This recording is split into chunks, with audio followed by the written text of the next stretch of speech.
The sun comes up on America.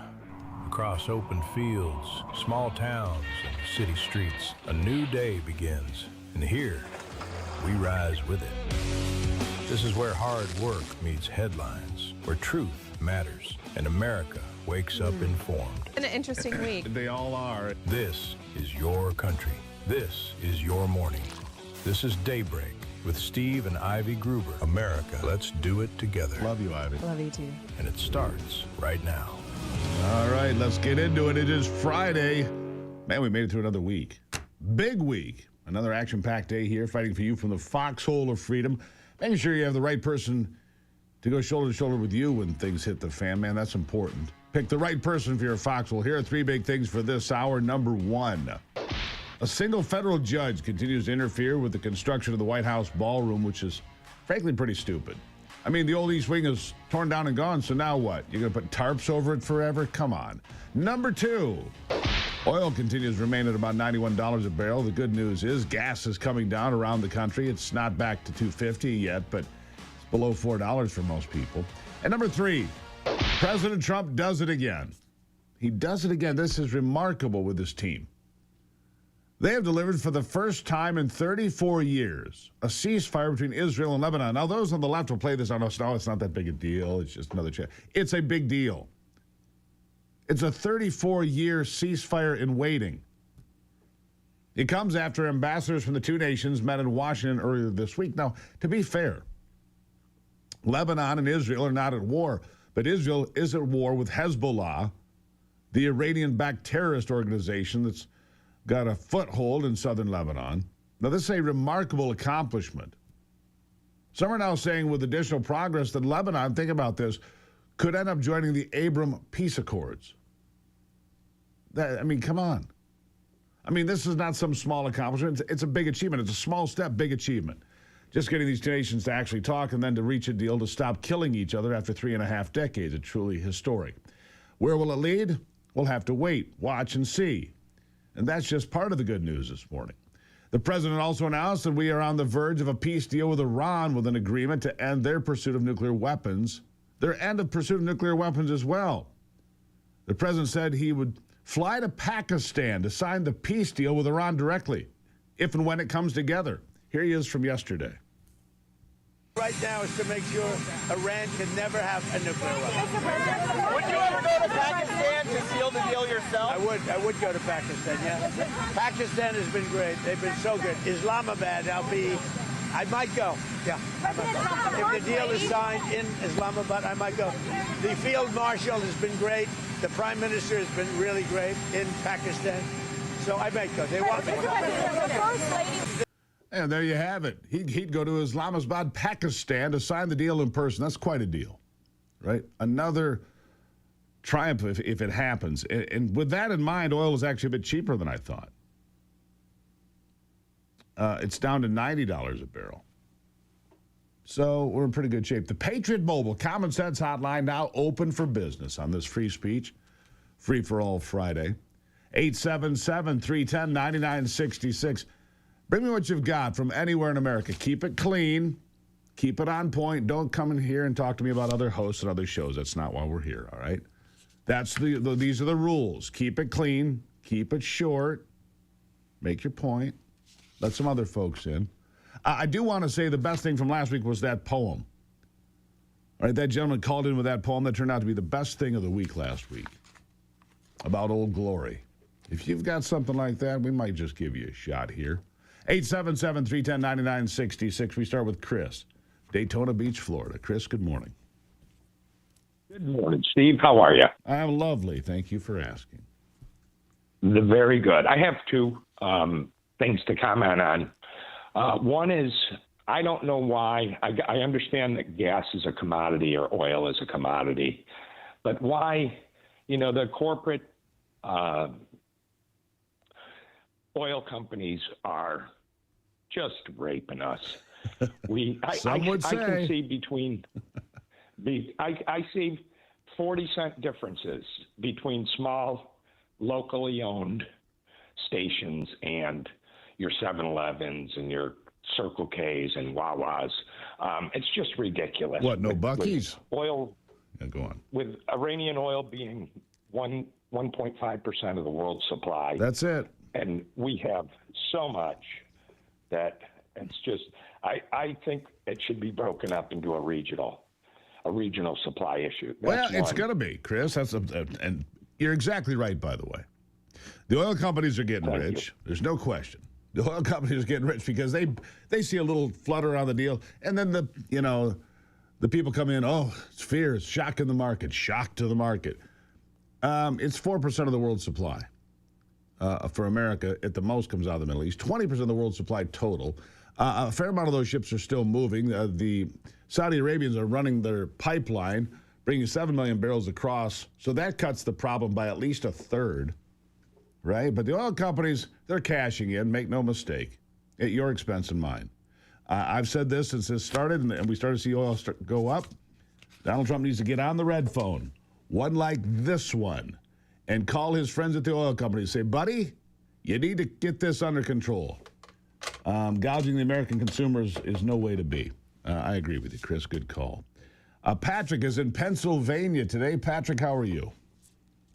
I'm doing just Jim Dandy. How about yourself, Steve? Lovely, thank you. What's on your mind?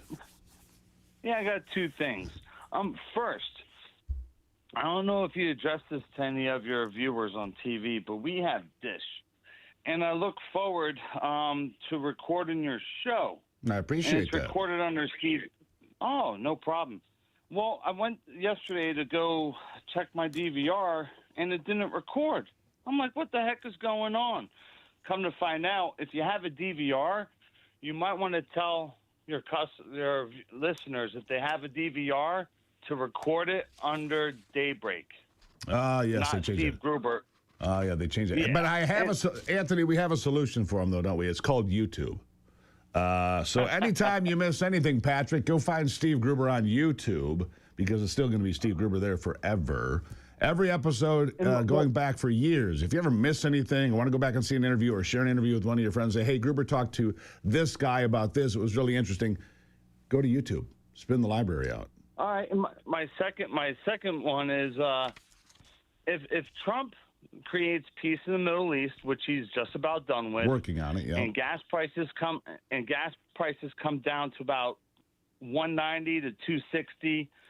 And people start getting arrested for all this fraud, I guarantee him another win for the midterm. Well, we're going to find out. He's rolling it out, by the way.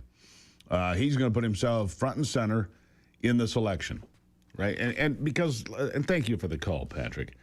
Let's be honest, everybody. If we were at war with Iran come the 4th of July on our 250th birthday, I don't want that. It's not a good look. I want America to be at peace and being prosperous on the 250th birthday that we celebrate around here. I bet you feel the same way. Let's make this place rock by the 4th of July. Who's with me, right? I've got plans for the 4th of July already. I'm going to a small town get-together. This little town that I go to goes from about 3,000 or 4,000 people to 25,000 people. Could be bigger this year. It's like going back to 1955. It's kind of fun. I love it. I absolutely love it. Anyhow, let's get this war wrapped up. Looks like it's going to happen. Get peace between Lebanon and Israel. Looks like that could happen. I mean, a lot of good things going on. It is daybreak, as Patrick pointed out. But if you can't find that, look for me. You'll find it all. And it's all on YouTube. Become a subscriber for free.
I'll have to get to the next break.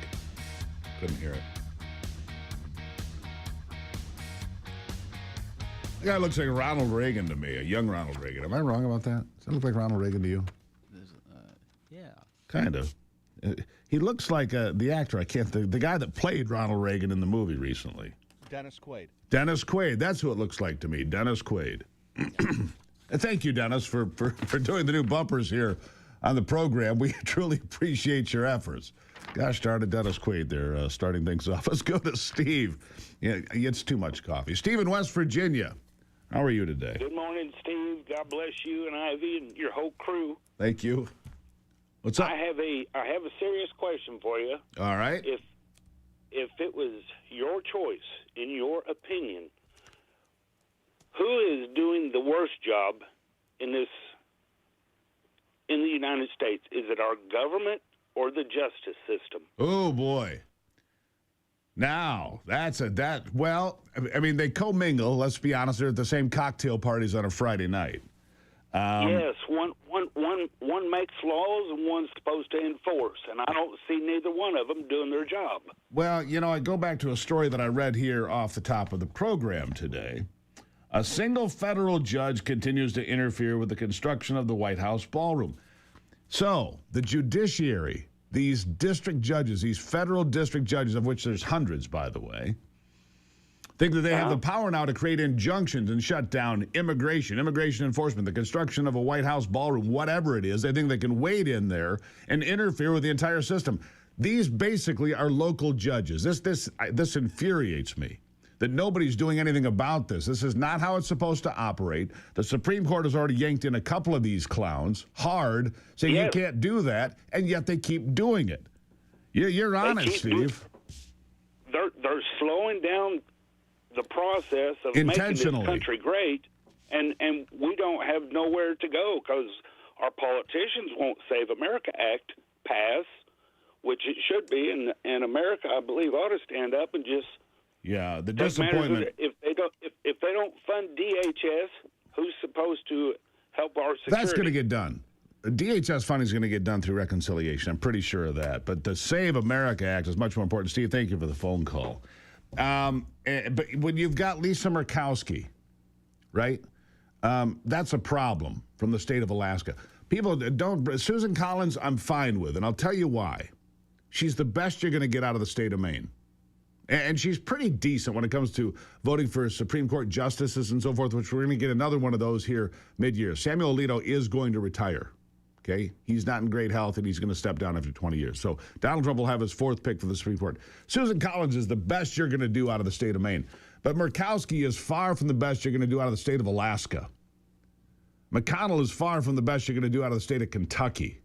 And the list goes on. So there are places you can make improvements. We'll see if I think that Kennedy is right. John Kennedy, Senator Kennedy, is right. That reconciliation should be used to force through the Save America Act.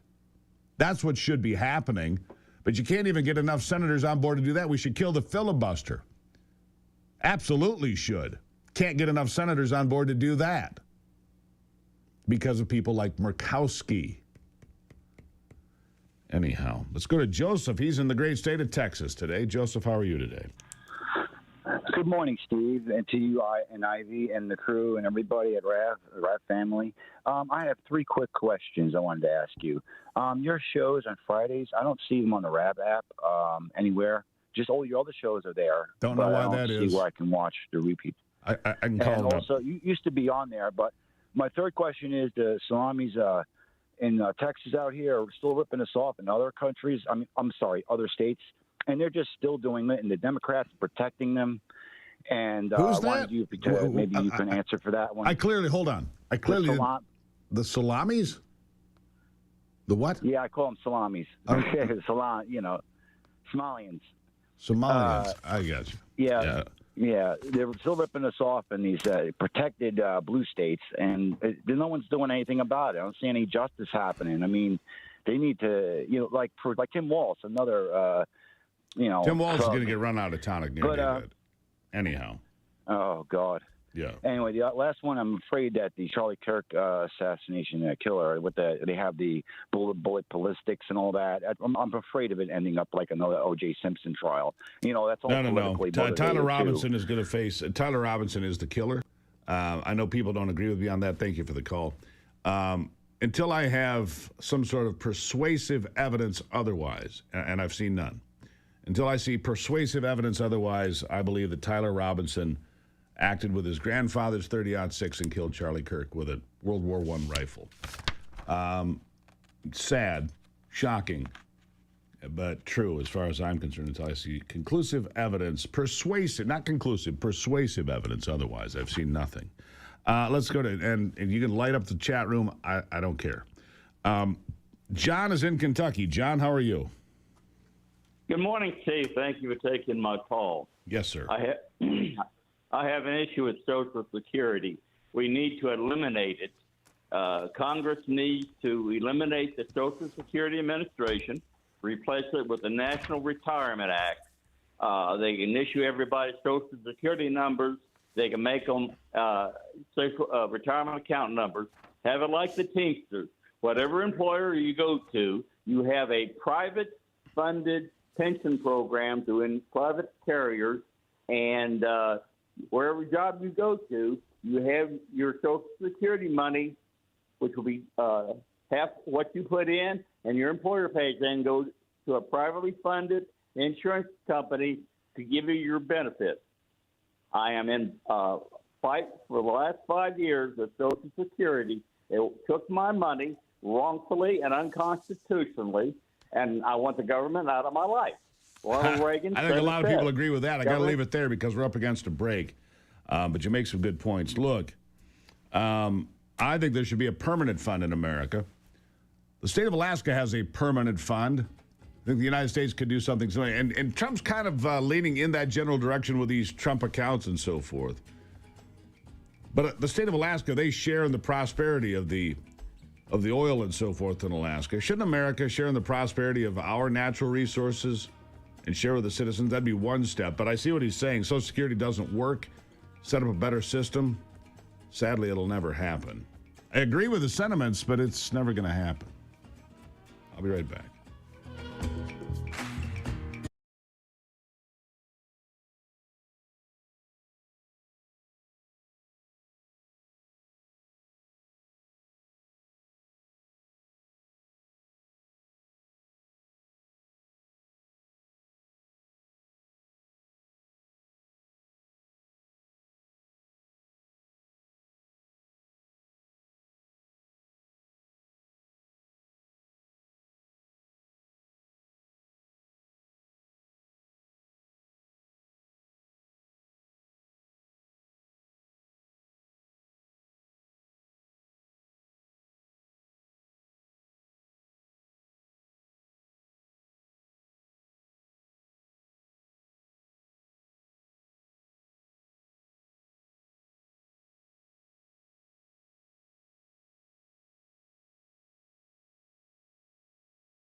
I got to tell you, and this is, for anybody listening to this program, you have to understand at this point in the conversation, after we've been here for, 14 years? If I tell you about a product, we have a conversation about a product, there's two things about it. Number one, I use the product. All right? That's really important. And number two, I believe in the company, and the company believes in us. So we have a partnership that's been created there. I would never get here and talk to you about a product I haven't used or have become familiar with. And the product I'm going to tell you about just for a quick second here is Ghost Bed. We've been using it for about a month now. And honestly, it's great. I'm not going to kid you. It's a made-in-America mattress and bed system. It's really a sleep system. Right? They don't build mattresses. They build it all in America. It's far cheaper than the mattresses we purchased previously, and we spent good money. I mean, mattresses are expensive. You know that. These are great. We're sleeping great. I'm not hot. I'm not tossing and turning. Look, I have a lot of trouble sleeping. That's why I have the ring here. They're not a partner, but it's a good piece of information. I know how much I sleep every night because Ivy says, hey, start using the Oura Ring. All right, Ivy, whatever you need. Anything. GhostBed, you can try it for 101 nights, risk-free. Try it. If you need a mattress, it's not something you buy every day, I get it, but the GhostBed for us has been just terrific. I think you'll be glad if you give it a try. All right?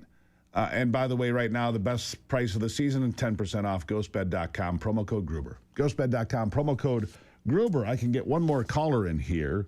Steve from Idaho, before we hit a break. Steve, how are you?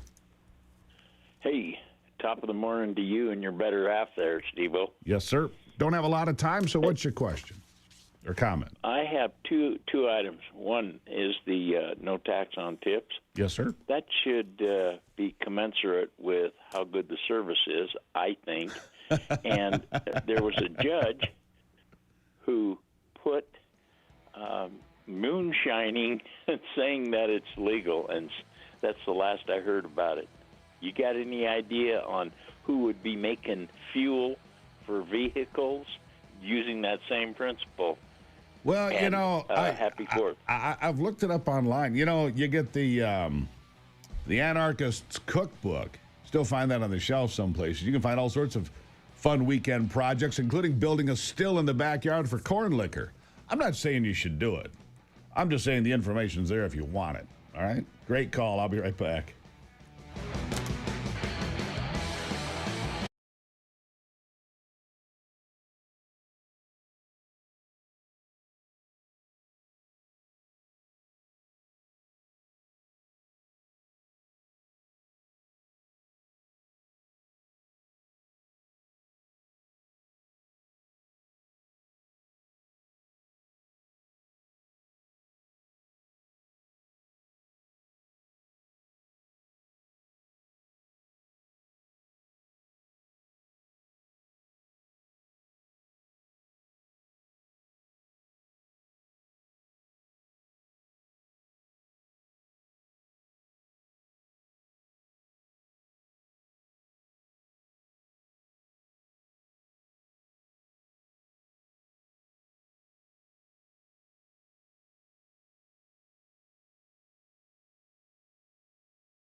All right, so we'll get to the calls here in a second. Anthony claims that he's got something for me here. Anthony, you have a... Were you joking, or do you really have something? Here it goes. Okay, boy. I'm a little nervous. Turn around one guy and say, Barack, what are you doing? Come here. Come here. Come here. Come here. Come here. I feel like he should be standing on the right and I should be standing on the left. Hey, you done this look at Barack? Anyway, as I say, you've done good, fella. Well, you know, All right. Ivy snuck into the studio, too. Let's see what she thinks. You look just like Barack Obama. I should be standing here. Calling Republicans racist. But... Nice to see that Joe Biden's doing well, Ivy. Oh, my goodness. He's firing off. Well, sadly, I couldn't see the bite, but I could imagine that it was ridiculous. Well, is that kind of the weirdest, dumbest, oddest thing I've seen all day or heard all day? It just straight. It's the he pulls some random guy out of the audience. You look like Barack. I should be standing on the left. And you still love imitating Joe Biden. Of course. You know, I miss him. Well, it's easy to do, you know. Joey had a little accident. Okay. All right, Ivy. How about a couple? Nice to see you, by the way. Good morning. Let's see. We've got Sam in Birmingham, Alabama. Sam, good morning. Good morning, Steve. How are you? I'm fine, thank you. You got the best show on TV. Thank you. You say wait 1 month before you call, so that's what I do. I wait 1 month before I call, but every month I call about the same thing. Eric Swalwell, everybody needs to remember, he's a Democrat. That means he's untouchable. He will not have any charges, no fines, no probation, no perp walls. Oh, I think you're wrong on this one, Sam. Are untouchable. I think you're wrong on this one. I'm just going to tell you because somebody dropped the dime on him. It's like a mafia deal, right? You're in the club until you're not, but when you're not, they unload the hammer it comes all. down. Oh, Ivy, they're gonna crucify this guy. Sam, I think they're gonna crucify this guy. $1. A worldwide bet. Anybody wants to bet on it? $1. Anybody, any amount of money. Sam, that's my traditional bet. $1. Rhinos are untouchable. Sam, $1, and if I lose, Democrats and rhinos are untouchable. I will mail you the dollar, Sam. I promise you. Do we have a time frame on it? How about we put 1 year from today? By midterms? Oh, by 1 year? I mean, it takes a while to process it. That's true. Yeah, 1 year. Sam, is that fair? I think he's gone, but that's all right. But it's okay. I think Ivy. But I do think that this sentiment, a lot of people feel this way, right? There seem to be one sort of justice system for those in power, and then there's the one for the rest of us. Yeah, the rest of us. But look, I think this is like a mafia hit job. I do. I don't know what Swalwell did to irritate him, but he did something, or he got reckless. I mean, he was already obviously his behavior was reckless and dangerous and criminal. Right? Horrible. But he did something that put somebody else in power in jeopardy. That's what I think. He got too close to somebody else, or he got too close with somebody's staff member, something. Wouldn't any of his actions that have been coming out put his power in jeopardy, Well, he put somebody else's power in jeopardy, is my point. I see. I think that's why, it's like a mafia hit. I mean, they just smoked this guy like, bam. All right, who's next? Yeah. Let's see. Greg in North Carolina. Is that what you want? You're next. Yeah. Greg, how are you? Hey, I would like, okay. I'd like you to call Lisa Peters and get her on your show. We need to get her out. Well, I can't get her on the show if she's not there. Protective. I understand. Look, that's a state thing. It's beyond our control. That's the problem. If it was a federal thing for a federal pardon, she'd be out. You know that. But she's not because of where she is, Greg. Thank you for... I'd put her on the show in a second. We've had people on this program from behind bars in the past, haven't we, Ivy? Oh, we have. I'm not familiar with that particular story. Oh, she's been... It's an election case. Yes, you do. You know that. Yeah, it comes and goes, but there's so much noise out there on any given day. Yeah, Tina Peters. And look, she should not be there. She should be out, but it's a state case. It's not a federal case. Anyhow, let's go to Bert in Idaho. Bert, how are you today? Hey, Steve, I'm good. How are you? Good, thank you. What's up? Hey, on YouTube, there's a couple videos that I think people should see, and I think they should be in the schools about the flag. And the first one is a red skeleton explaining the Pledge of Allegiance, which is a remarkable video. We've done that whole Isn't video. It, though? I think that's a great explanation. I pledge allegiance. And the other one is the Star Spangled Banner. As you've never heard it, it's the story of how it was written.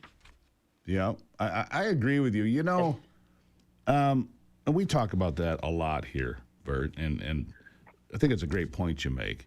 Because, Ivy, we talk about what they teach kids today and what they don't teach kids today. Well, when I was growing up, there was always those, like, educational little, vignettes that would come on. I don't remember what they were called, but I remember, I can visualize them in my head. And it talked about history of America, and it talked about ABCs or whatever it was. And it gave you pride in America. It certainly did. Right? It didn't make you hate America the way these...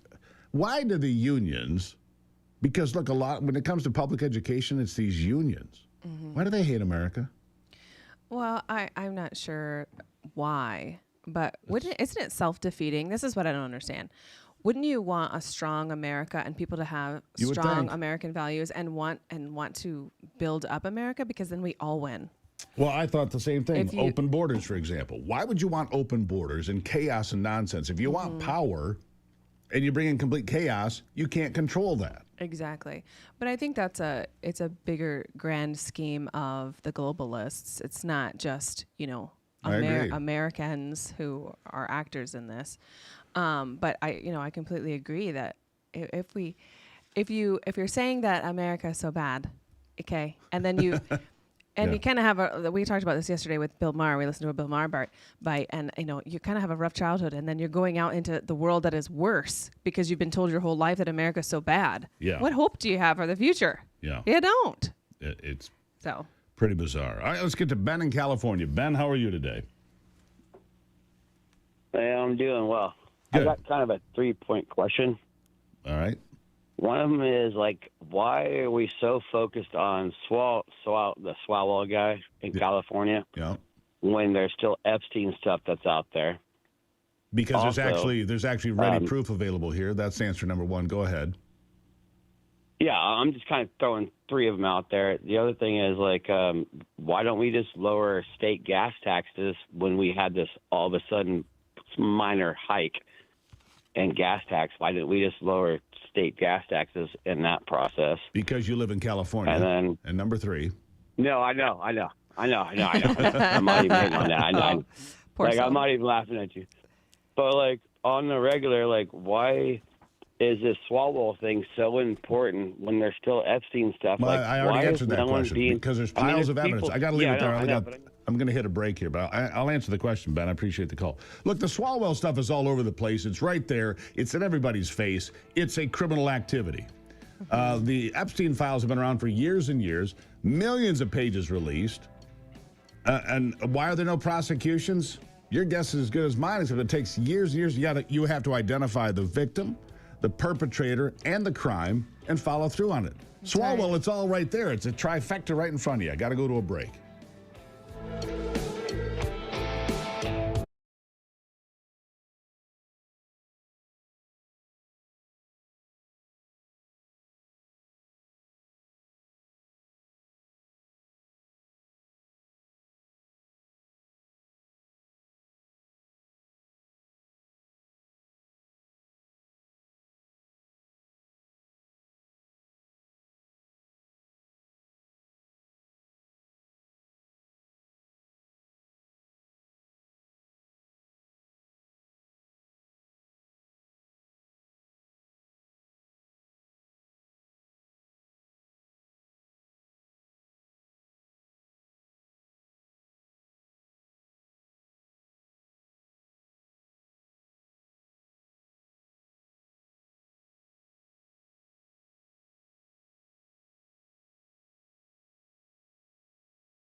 right, Ivy, you're going to have to step in here and tell me if this is a copyright violation. Ivy is our copyright cop here. Okay.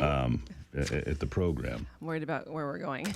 No, I didn't realize until Esquire Bob reached out to you, Yeah. Conjunction, junction, what's your function for hooking up words and phrases and clauses? That's right. It's right, Schoolhouse Rock. Schoolhouse Rock. That's I'm just what I a was bill referring to. sitting here on Capitol Hill. Yeah. That's right. I didn't realize that's what you're referring to. So Esquire Bob had to step into the void and rescue us from ourselves. That's right. Anyhow, I have a bite I want to play for you because look, people. I find this one of the strangest things. Candace Owen has, I believe, the #1 podcast in the world. I don't normally talk about these other things because I don't normally care. And I don't watch her podcast, but of course, like anybody else, I'm on social media. You get little clips here and there, right? Mm-hmm. You do. Mm-hmm. It's part of the world in which we live. Mm-hmm. I just got to play this clip because to me, I'm like, what is she talking about? Listen, here it is. AmFest is when we realized that something very disturbing is happening in America. I think that we are fighting machines. I think that these people are not humans, that they're sentinels that maybe look like humans. They don't know how to behave like humans. Are you just surrounded by robots? Are you a hybrid, Erica? Answer yes or no. I'm telling you, I don't even think these people are human. Like, I look at Elon Musk and Sam Altman and Peter Thiel, and I'm pretty sure they're hybrid. You know what I mean? Like, they just look like an Apple software that I should be able to download at night, Like when my phone's getting an update or something. It's something in the eyes. Like, I don't know. I'm like, I know I'm human, but I don't know if I stabbed you if you bleed, I don't know if I stabbed you if you bleed.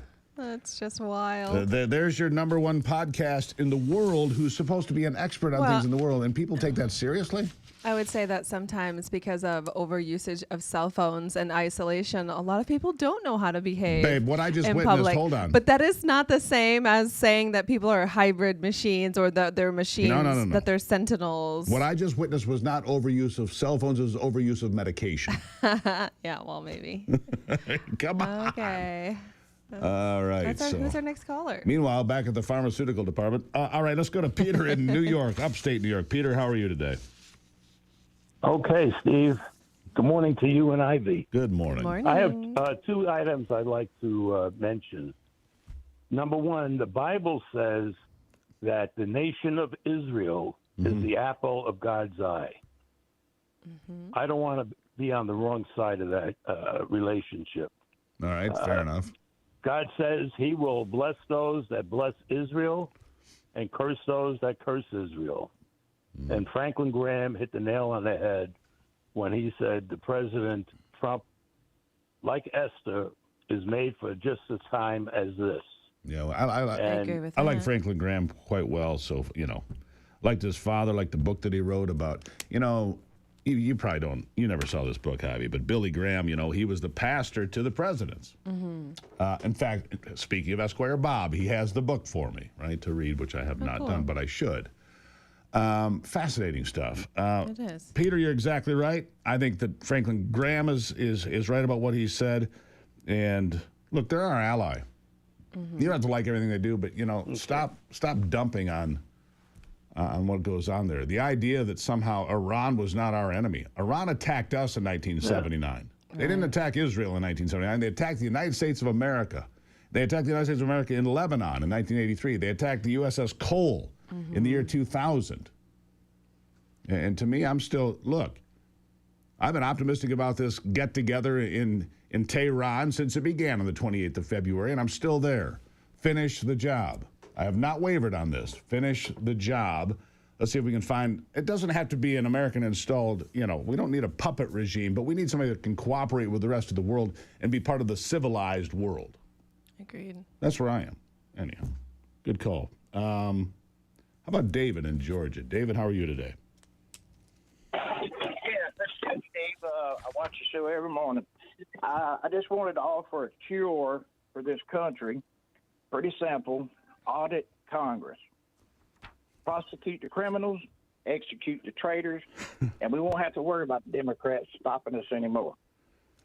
Well, there it is. The 2-part plan from David in Georgia. Audit Congress, hang the traitors, and move on. There's some, I I get the sentiment, but auditing Congress. I think that's a great idea. I mean, let's be honest, Ivy. You audit our books. You can't hide behind your slush fund to protect yourself if you're doing. That one really if you're bothers a bad actor. That one bothers you too, doesn't it? That slush fund. You sexually harass Where's somebody. my slush fund? Yeah, well, really more. Where's your slush fund? Well, we don't. I don't need a slush fund. We don't have interns in this office, and for good reason. No, I mean, whatever. Kidding. But the taxpayers fund these legal slush funds, so they can have this bad behavior, and we get to foot the legal bill. Right, but we don't know what the bad behavior is. So that's the problem. That's the thing. It's not just. There's no accountability. Sexual impropriety or whatever it is. If your member of Congress was one of these pigs like Swalwell, wouldn't you want to know? Yes. I mean, if you're or like the one in Florida who stole millions of dollars of COVID money. Right. Or the other one in Florida who's basically apparently the Republican, what's his name, Mills, who's apparently pipelining money to his companies to enrich himself. If that's I think it's defense, isn't it? Yeah, defense companies. Yeah. Let's get one more call in, shall we? Billy in Florida. Billy, welcome to the program. Good morning. Thank you for having me on your show. Yes, sir. What's your idea? Well, I just wanted to point out that, the United States has never had an issue with a supply of crude oil. It has never had an issue with a supply of natural gas. What we've done in this country is to suppress the ability to refine those products to make the fuels and the fertilizers that we need to keep our country running. There was a huge push to make us a net exporter of fuel, when the fact of the matter was we weren't creating enough fuel to sustain our country and put in America first. Billy, that is a really interesting point. And I appreciate the call. I need to think about this. Thank you for the call. And here's why. We just saw 121 empty tankers have left the Strait of Hormuz and are beelining to the United States to load up. 121. Some of those take more than 2 million barrels each. I think Billy's right. It's not a matter of product. It's a matter of refining capacity. Interesting. Billy, thank you for the call. Ivy, love you. Love you. Did you know that America...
You know, I do this. I do this program when we do call-ins out of respect for Rush Limbaugh, whose talent was on loan from God and has been taken back at this point, obviously. But anyhow, I do look. He did Open Line Fridays for the same reason, to hear what's going on in your world all of the time. Let's go to Bill in Indiana. Bill, how are you?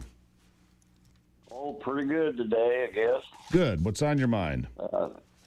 Well, I called you the other day, and I'm still plugging for your show. There's so many people out there that don't know about Real America's Voice and Steve Gruber and Ivy? Show or anything. Yeah. By the way, I'm calling you on Patriot Mobile, too. I Well switched done, over to Bill. that. Well done. Do you like it? Oh, yeah. Good. I need one of them Real America's Voice hats so when I go to talk to people, they can see it, you know. I'll see what I can do. I don't even have one of those. Anyhow, you got about 20 seconds here. What's on your mind? Oh, that's about it. That's it? Well done. Appreciate you talking to me. And well, Bill, you have a marvelous weekend there in the great state of Indiana, my friend. Thank you. And there's Bill, Patriot Mobile believer. All right. This is the Patriot Mobile Common Sense Hotline, 877-310-9966. Another great client of ours and partner of ours, the Wellness Company. A groundbreaking new study shows there is a safe and inexpensive potential cancer treatment. This is a big deal. It's a drug we all know about, ivermectin. A new study shows that individuals who took ivermectin, the parasite-fighting medication that obviously gained fame and infamy during the COVID pandemic, along with the drug mebendazole, they are producing remarkable results in the battle against cancer. The incredibly promising results have many Americans wondering where they can obtain U.S.-made ivermectin and mebendazole. Well, the answer is the Wellness Company. You see it here for the Wellness Company on this program. As you know, they're the gold standard in keeping you healthy. The Wellness Company making 100% American-made ivermectin and mebendazole available to Real America's Voice viewers at an incredibly affordable price point. So, no big pharma greed, no big pharma poison to say yes to a company that you can trust. Bring safe, affordable, effective treatments, all right? TWC.health/Gruber. TWC.health/Gruber for all their great products. All right, do that. Spend your free-for-all Friday getting healthy. TWC.health/Gruber. More of your phone calls, more Ivy, more everything after the top of the hour.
America's awake, and we're just getting started. The headlines that matter, the stories they won't tell you, and the voices fighting to be heard. This is your country, your morning, your daybreak with Steve and Ivy Gruber. A new hour starts right now on Real America's Voice. All right, welcome to us. We kick off another hour fighting for you from the foxhole of freedom, putting America first. So we do every single day here. 3 big things to know for this hour. Number one, I think they're starting. A big endorsement for both Marjorie Taylor Greene and Candace Owen from none other than Ilhan Omar. I mean, nothing says you've made it to Liz Cheney status than Ilhan giving you the nod. Number two, President Trump, very cordial in his dismissal of Pope Leo on Thursday. Others, not as charitable, but the president said he should just stick to the Gospels. Good idea. And number three, the president says Iran is ready to surrender its nuclear material. And that would put peace in the Middle East on a fast track. But before we get too excited, let's see the deal and let's see that Iran actually signs it. The Patriot Mobile Common Sense Hotline open for business on this Free Speech Free for All Friday, 877-310-9966, 877-310-9966. We'll get to that in just a second. But I do want to go to bite number two. I just mentioned this. Ilhan Omar praising Marjorie Taylor Greene and Candace, who we mentioned in the first hour. If you missed it, she's not sure that some people are human. Nothing weird about that. But listen to this. Very fascinating, especially about Marjorie and Candace, is that they are not just coming out like the other ones that you'd mentioned, where they're saying this action is wrong, right? They're saying, I am done with you. We should give them credit for that. All right, let's just jump right back into it. Ivy is posted up on the corner there, sinking three-point shots all day long. Ivy, welcome back. Good morning. That's your three-point shot position. I appreciate that. Let's see here. What do you think of that? Ilhan Omar endorsing Marjorie Taylor Greene and Candace Owens. Yeah, if either of these people are, talking badly about Trump or criticizing his administration or Republicans, of course she's going to champion that and celebrate that. Yeah, it's kind of bizarre. Anyhow, the phone number for you, 877-310-9966. That is the Patriot Mobile Common Sense Hotline. If you go to patriotmobile.com today, use the promo code Gruber, you're going to get your first month of service absolutely free. Ivy, do you love Patriot Mobile? I do, actually. They're a great service. We switched to them, and they're just, the thing I like about it is they're super easy. You can call them up, and they'll walk you through everything. If you need help, they're right there. And it's, you call a data center, and it's, they're easy to talk to, and they'll help you. So you know what? That's what I like most. Ivy cannot lie. She's genetically incapable. Just so you guys know. All right, let's go to the phone lines. Jesse is in Missouri. Jesse, welcome to the program. Good morning. Good morning. You're all a great American. God bless you. There's two things nobody talks about. That's the uranium that when Joe and Hillary was in office with Obama, they sold it to Russia. Yep. I think they need to pay for those crimes, because I'm thinking that all that's tracing back to Ukraine. And then the other one is the prisoners in Egypt. They was trying to get them prisoners released and terrorists. And did they succeed in that? I know Ted Cruz was investigating in that. I'm not sure what I'll be honest with you, Jesse, and thank you for the phone call. I'll be honest with you. I don't know about the prisoners in Egypt. Ivy, I'm not sure what he's referring to, but here's the thing. No. There's so much going on any given day. There's only so many places I can put my attention. Usually my head's on a swivel, ding, ding, ding, ding. ADD is very helpful for me. You think that's fair to say? Yes. In some ways, and it has its positives and negatives. Yeah. But I think that we are so overwhelmed with information that it sometimes is hard to sift and weigh what's important and what is true. And so that's we have a tremendous job to be able to do that for all of you listening and watching. Yeah. But yeah, it's true. And you'll come to me and say, "Hey, did you see this?" No. And I'm like, "How did I miss that?" And then I'll send you something. You're like, "How did I miss?" I don't know. Different algorithms, different social media feeds, whatever it might be. But the uranium sold to Russia. I never understood that deal. How were we ever allowed under Bill Clinton and Hillary Clinton and these folks to sell uranium to Russia, to build nuclear weapons? We're over here in war now to get uranium, about 880 pounds of enriched uranium, away from the Iranians. And back a number of years ago, we sold it openly to the Russians who have nuclear weapons. It is confusing.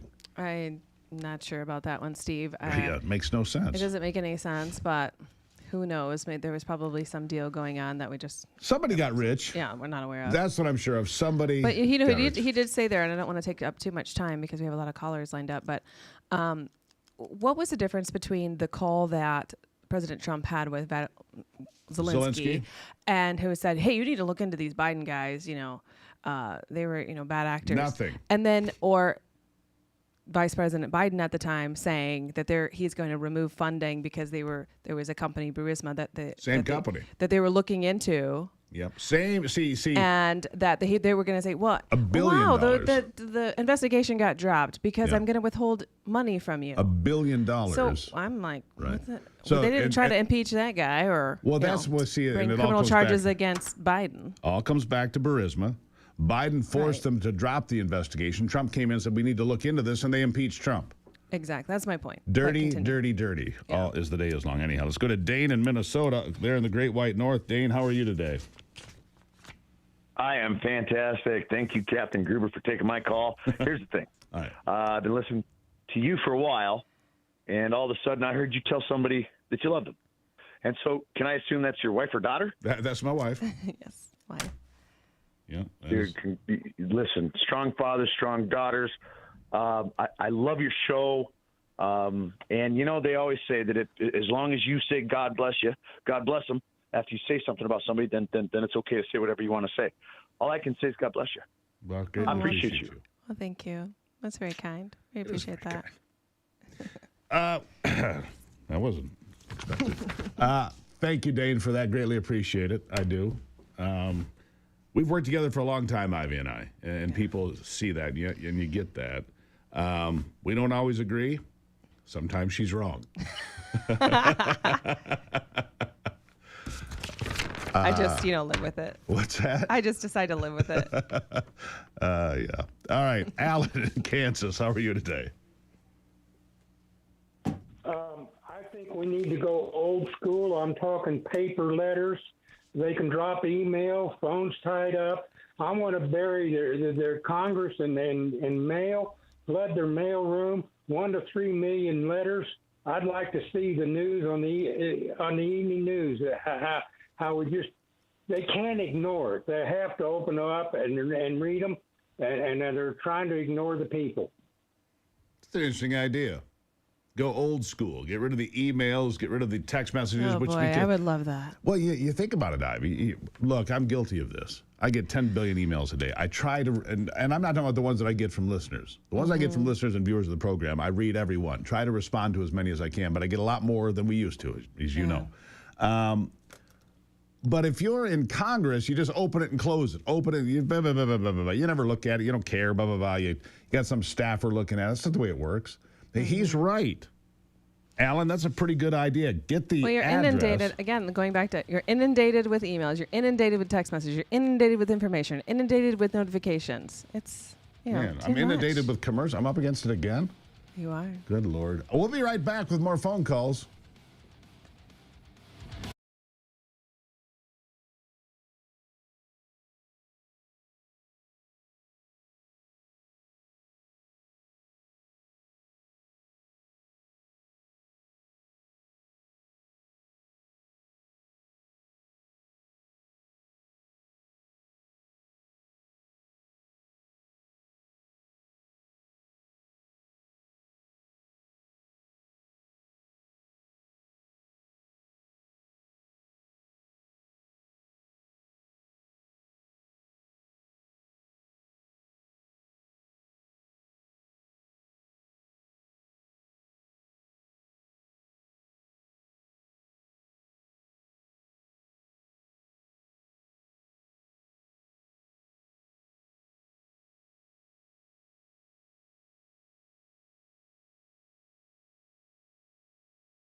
right.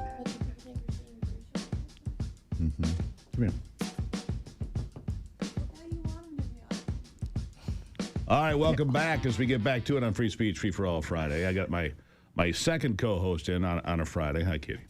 That's little Kitty for those of you scoring at home. Ivy, he's oh boy, he just comes storming in sometimes. There he is. Like he's storming the beaches of Normandy when he comes down the stairs. Yeah, he's just we let him loose on a Friday. It's all right. All right, so let's continue the phone calls. I've got Millie in Arizona. Millie, how are you? Hi. I was going to say anti-Semitism and murder of Christians all over the world is a communist, globalist agenda to control us and take away our God-given rights. If you go and see China, they've removed Jesus from the church, and they have Xi Jinping's face instead of Jesus in the church. And that's why I really think that Alex Stein is a racist and an anti-Semite. He's a news show on RAV, and he is promoting I don't know about that. All right, look, Millie. We have two rules. One, you keep it clean, and two, we don't talk about other hosts. Two rules. So we're going to leave Alex out of this conversation. Thank you for the call. Let's go to Kenny in California. Kenny, how are you today? How you doing, Steve? Good morning. I got a problem with Selective Service signing up illegal aliens automatically. I wondered about that. Ivy, I don't know if you heard about this, but they've made Secret Service, Selective Service. The draft is now automatic. We were talking about it. Anthony and I were here a couple days ago. Okay. Okay, so if it's automatic, everybody gets signed up. And so how do they get on? How do illegals get on that list to begin with? That's a good question, Kenny. How would the illegals get on the list? I don't know, but I know one thing: they're entitled to government and state jobs if they do. And it's going to take work away from our guys. So we're going to have to enact the draft, because if they don't show up for the draft, then they get deported because it's a felony. Right. Well, here's the thing. Kenny, thank you for the phone call. Ivy, I'm just going to track this the way it would normally track. You go get a driver's license. You're automatically registered to vote. Oh, you just had your 18th birthday. You're automatically registered for the draft. The drafts for a Selective Service, which is the law, by the way. When's the last time that was enacted? The draft was in effect? Yes. Yeah, it's Vietnam. Vietnam. Okay. Vietnam. I was curious. Ended early 1970s. Drafted, yeah. Brother Shane was coming up on the, he would have been, if it had gone on another 6 or 8 months, he would have been drafted to go. Potentially, they pull a number. It's a lottery. So that's the way that worked. Pretty frightening stuff. Anyhow, let's go to Rosetta. Go ahead. Continue. No, you're good. Continue. But Rosetta in Georgia. How are you today? Yes, ma'am. It's me. It's you. Hello. Good morning. Good morning. Gruber, what about My Pure Health? Where's your where you at? Where you at on it? I know you started it, correct? And your co-host is just stunning. Good morning, Ivy. Good morning. Thank you. I have great genes. My parents blessed me with great genes. Yeah. They sure did. You're beautiful. I love your necklace. Thank you. Anyway, on My Pure Health, Gruber, where you're at? Well, I'm on shots for weight loss, and I'm considering going to that.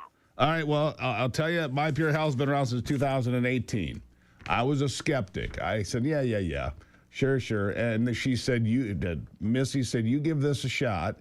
No shot, actually. Just give this a try, which I did, and I lost 47 pounds in about 60 days, as I recall. My Pure Health works.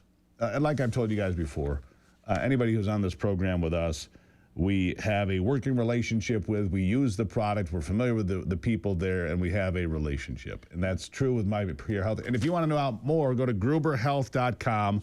Lose weight, no shots, no medication, no fake food. All right, there's a free bonus call out. Well, you said you were going to do the scan again, Steve. I know, and we got partway through the scan, and I didn't get it finished. And I have to go back, and fine, I'll do it today, because I'm going to go back and do a 20-day refresher, which I haven't done. All right. It's very beneficial. It is very beneficial. All right, Werner, New Jersey, sir. How are you? I am doing phenomenally well this morning. Good morning, Steve. Good morning. I kind of feel sad with what's going on. People are trying to figure out this gasoline problem that we're having. It's a very simple answer, and it's a very sad answer. The reason that we don't have the production and the lower prices here is due to the fact that the oil companies are refusing to put new infrastructure in because it's going to take them 30 years to get their money back. But within 3 years, you're going to have the Democrats back in there. Guess what happened? Yeah. They shut them all back down again. That's a fair point you make. Where was it? Brownsville, Texas? I think it might have been Brownsville where they're building another refinery. First time in 50 years, something like that. By the way, the good news for you guys paying attention today, gas $4.07, the national average, down another 2.5 cents since yesterday. It's down almost a dime since last week. So the gas prices coming back in the right direction. Oil is at $91. So all of these things considered. But you're exactly right, Werner. We need more capacity. And we were talking about that earlier with another caller. Yeah. Capacity for rare earths, capacity for petroleum. We need capacity in this country to refine. We've got the natural resources. We need to refine. To me, Steve, this is all about national security, and why we don't have better systems is beyond me. And it's the same with pharmaceuticals too. Like, why don't we have the ability 100%. to make penicillin in this country? If you guys didn't know that, we don't have the ability to make. Well, we finally do again. We're back on that road. Okay, a new plant just came online. Correct. But before that, we were dependent on China. But generally, I mean, most of our pharmaceuticals come from overseas. Correct. So. Yep, you got that right. Anyhow, good stuff here. I know you're going to run for a bit here, and we got a couple of folks we're going to talk to. We got Congressman Tim Walberg coming up from Michigan's 5th. He's going to be a little bit gassed, I think. They were up till like 2 in the morning, 3 in the morning. We just got an email. He's sleeping in today. We don't have Tim Walberg. He's gassed. Well, we were supposed to have John James, Congressman John James and Congressman Tim Walberg, but they're up till like 3 in the morning. So I'm going to give them a pass on that. Good news for you. More phone calls on Free Speech, Free for All Friday. The Patriot Mobile Common Sense Hotline, 877-310-9966. Nobody does this except us. Out of respect for Rush Limbaugh. El Rushbo. All right? We'll be right back.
All right, I'm flying solo again. Yeah. The pressures of running everything all the time. Anyhow, welcome back to Free Speech, Free for All Friday. We do it because how else will you talk to the country? Yeah, that's the problem with these big news organizations. They sit there in New York and Washington. They don't talk to real people. They're not connected to anybody. They sit there in their little bubbles. Anyhow, Donnie in North Carolina, he's in no bubble. He's in the Tar Heel state. Donnie, good morning. Good morning, Steve. I enjoy your show. Thank you. I'm a 79-year-old Vietnam combat Purple Heart veteran, 100%. In the early 70s, my brother and I went in the pipe laying business, and then the oil shortage came. And we lived in Virginia Beach, Virginia. I stood on the shore of the Chesapeake Bay at Lynn Haven. I counted 33 tankers at anchor, slam full of oil and gas, with nowhere to go. Everything on shore was full, and the anchorage at Chesapeake Light Tower was full. And the oil companies did it to us then, and they're doing it to us again now. So what that would have been, hold on. Straighten it out. So it'd been about, what, 1973? 73 and 74, yes. Yeah. And they're just anchored there. So, and again, we've got the last time we checked on this 2 days ago, 121 ships had left the Middle East on their way to America to fill, and some of those ships, 68 of them, take more than 2 million barrels. I mean, there's a lot of oil. I'm talking about tens of millions of barrels of oil on 121 ships, all getting exported from America, and we don't have enough? Really? I think you're on it, Donnie. We need refining capacity. Do you agree with that? Did I lose him? All right. Yeah, caller's gone. That's all right. That's all right. But he's right. If he's standing there 1973, 74 looking at stacked up tankers in the Chesapeake Bay, because at that time, for those of you not old enough to remember, we had rows of cars at the gas pumps, right? Rows of cars at the gas pumps. All right. Kentucky, Arkansas, Missouri, Colorado, all those states in the queue for the next round. Don't go anywhere. It's Free Speech, Free for All Friday, powered by the Patriot Mobile Common Sense Hotline.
All right.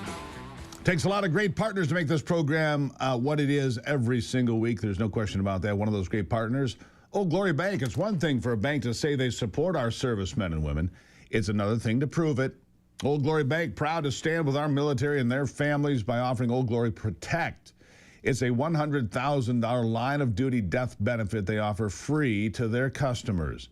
It's a meaningful way they express gratitude for those who protect our country. Learn more. OldGloryBank.com/RAV. That's OldGloryBank.com/RAV. All right, let's jump back into the phone lines now. Mike in that beautiful state of Kentucky joining me now. Mike, how are you? I'm doing fine, Steve. Hey, I think I heard on the War Room that Iran has some frozen funds. And I also think that Iran has enough oil to keep themselves for about another 2 months.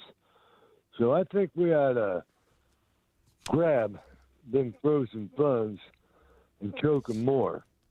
I agree with that. You know, Joe Biden released, thank you for the phone call.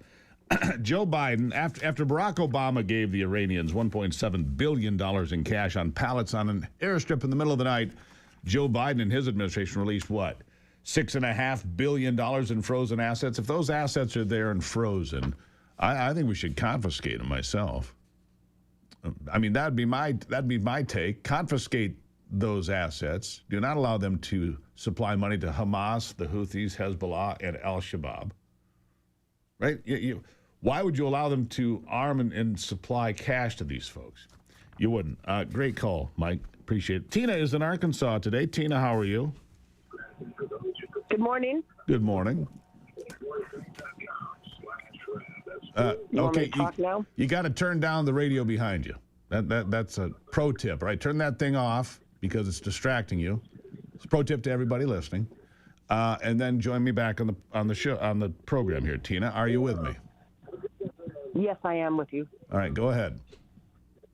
Okay. Good morning. I want to thank you for your incredible integrity and the information that you provide so that I can make some sound decisions for myself. One of the things that I do notice when I watch your show daily is the confusion about the fuel prices for the smaller sellers that have a high price, and then the one next door has got a lower price. I worked for a fuel company, and the changes in the pricing happened hundreds in an hour. And so we would let them know, you know, it's going to go up in 2 cents or 5 cents, you know, in the next 10 minutes. And then they would buy 10,000 gallons, for instance, right then and there at this price. And so they can't change their prices until the fuel that they paid at that higher price actually gets sold. And I know that they get a bad rap, but that's why a lot of people see the fluctuation from gas station to gas station all around their towns. Yeah. Bulk buying is what you're saying. Yeah, go ahead. I wanted to mention is why do we not charge the politicians who are the fraudulent people involved with stealing billions of our dollars, not have to replace some of that money and put it in to some of the money that we are requesting to fund our temporary war in Iran and other things that we need. Well, Tina, it's a good question. The Americans. I agree. Greatly appreciate your phone call and your clarification on the gasoline, how that works. Look, it is a temporary war in Iran. If the president is right about what he said yesterday, and look, we got this deal with Lebanon and Israel. First time there's been any sort of an official ceasefire in 34 years. Let's be honest. That's impressive. The president, before he got on to Marine One to head to Air Force One yesterday from the White House, he said they have a deal pretty close at hand to get rid of the nuclear stockpile in Iran. Now, what we're hearing through the back channels is it would be a 20-year moratorium on enriched uranium in Iran. That's not actually good enough for me. But if that's what they get, I guess we can, that's a good start. A 20-year moratorium on enriched uranium is a pretty good start, but we'll go from there. Let's go to Kim in Missouri. Kim, how are you today? Hi, good morning. I'm good, thank you. Good. What's on your mind? My question is about the Save America Act. Yes, ma'am. So I have called, my senators will vote for it. I've called Thune's office more times than I can even count now. And you post on X, like I see Mike Lee, and I'm like so glad he's who he is and fighting for all this. But I'm like, I feel like are we just going to do that? And like, what are our other options? Like, can senators, obviously get rid of John Thune, but it doesn't seem like anybody's really serious about that. And I'm just like, what can be done other than posting on X and saying the same thing, nuke the filibuster, pass the Save America Act? It's like we're not getting anywhere. We're being ignored. We are being ignored, Kim. And let me say this. First of all, I think that one of your senators, Eric Schmidt, should be the next Attorney General of the United States. And I mean that. That guy's a hammer. If that guy was Attorney General, we'd get things done in Washington. He was the Attorney General. In fact, both your senators were the AGs in Missouri, right? Yeah. I like both your senators. I'll trade you senators straight up right now. Straight up. I'll get rid of mine from Michigan. I'll take yours from Missouri all day long. Anyhow, we need the Save America Act. There's no question. And we just need to keep the pressure up. I don't care if it's phone calls. Appreciate that. A caller earlier said, well, bring on old-fashioned letter writing. I'm good with that. Just keep pushing on Thune. I mean, in South Dakota, they do have testicles, don't they? Look, asking for a few million friends. Don't be offended. I'm just asking for a few million friends. Mr. Thune, would you please do your job? Thank you very much. Let's get to Terry in Colorado. No. Hold on. Yeah, let's get to Terry in Colorado. We'll do that real quick. Terry, what's on your mind? Great state of Colorado. We're being Californicated as I speak. I grew up here, and it's disgusting what the liberals have done. But two things I wanted to bring up.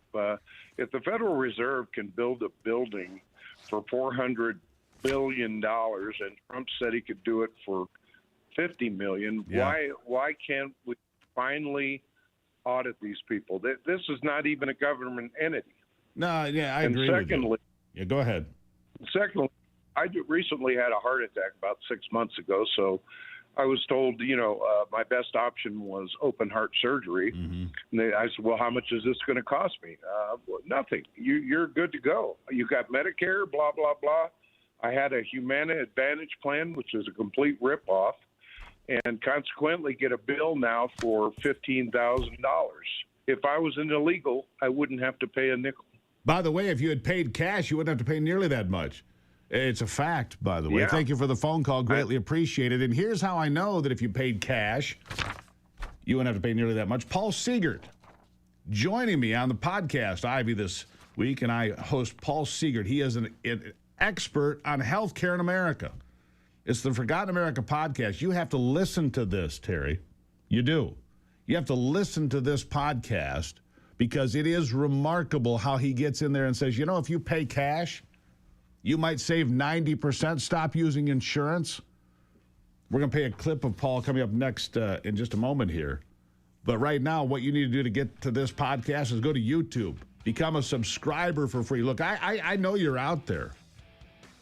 I know you need information on insurance and how to save money for your family and get better health care coverage. Paul Siegert was an NSA analyst, Russian analyst for the NSA before he went into insurance.